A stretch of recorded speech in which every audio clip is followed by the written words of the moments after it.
This is the last one. Okay.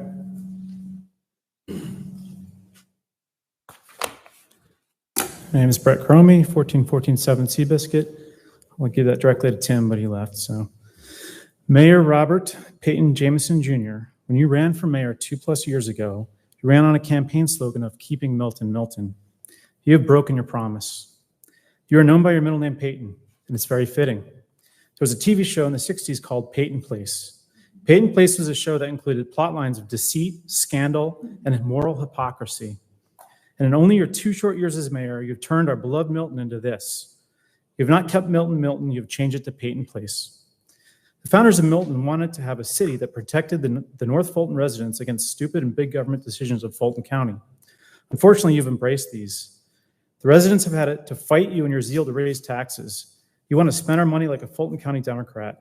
You have aligned with an outside pro-growth developers that want to drastically change and ruin Milton.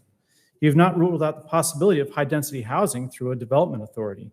You're trying to force a mega park down the throats of our residents while allow clear cutting of for high-density housing in violation of our tree ordinance. You made a mockery of the local election process and allowed outside forces, the specter of racial injustice in our voting system. You have colluded with a non-Milton resident gadfly blogger to spread hypocritical and deceitful messaging. You've allowed the city manager to run amok and cause distrust among the residents.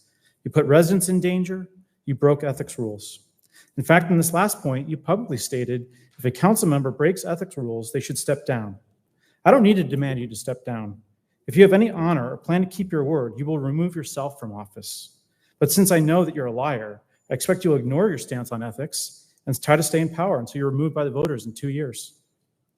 Possibly the most egregious, however, is your decision to risk the lives of residents at a city council meeting. Following death threats you received at City Hall, you did not cancel the meeting. You did not notify anyone in attendance their lives are also in danger, despite getting a text message that stated, "Leave now." You have failed stupendously in your responsibility to keep your residents safe. Even your sycophants at Appen Media that attended that evening were put at risk, and they wrote that you made no mention or public notice about the death threat. Finally, before you go, you should take with you the city manager for his malfeasance. He has botched the run-up to the local election. He was chastised for targeting and stalking private citizens, forgetting he no longer has a badge. Now we find out you and some of the council had an illegal meeting with him where no minutes were taken and no public disclosure was made. Some claim it was an election meeting, yet there is a clear cabal among the Peyton puppets on this dais, so who knows what improper information was discussed. Now you choose to sanitize the discussion by putting in a modified meetings in the consent agenda? There was no city attorney at the meeting, and you broke both the city charter and the Georgia Open Meetings Act.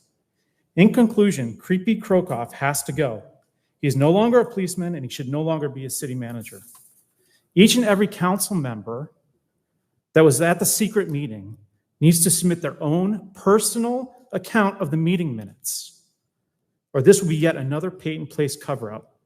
It's time to fix what is rotten in Milton, and it starts with Peyton and Krokoff no longer being able to abuse their power. Thank you.